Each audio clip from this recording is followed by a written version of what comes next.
This video shows how to install a dual car horn setup in a 650 Ninja. Basically, I bought these two horns. They come in a pair, a high and low tone pair, automotive horns on eBay. About 20 bucks for a set. And I managed to find a way to install both of them. This one down here is the original location of the stock horn. I had to modify a bracket so that I could fashion the horn that I purchased off eBay. And there's a wire that runs up this location up here. Now this location is behind the windshield. It's actually under the windshield, and a cover that had to be removed to access this area. But inside this area right here, there's a little pocket. Now normally, or rather I relocated my fairing to use these top two bolts right here. The fairing used to be mounted below right there. I moved it up a little higher for better wind protection. So that left these two holes available right here, unused.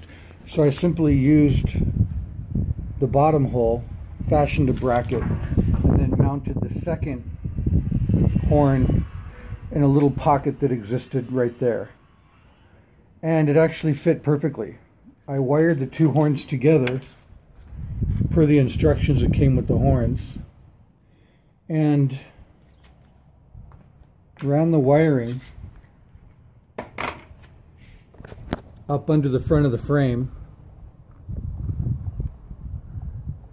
and around the front of the airbox, down the side of the frame to the battery. Now these horns use a lot more power than the standard horn, so I had to use a relay system. So here's the wired relay that allows me to use a lower current with a higher current item, which is what relays basically do. So basically this horn button, when I hit it, triggers this relay to send power to those two horns up front. And I actually found a little spot for the relay to rest, a little cavity down here,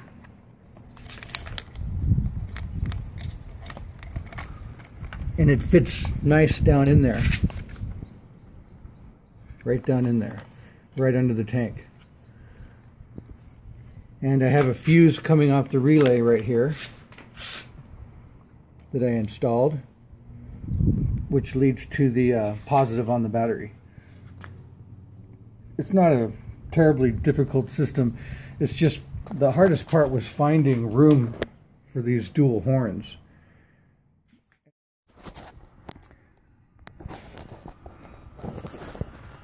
Also, you want to make sure that there's enough room between the top of the fender and the bottom of the horn so that if you hit a heavy dip, the top of the fender doesn't hit the horn.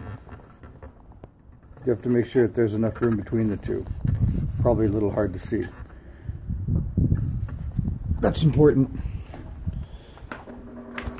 Also, down in this area,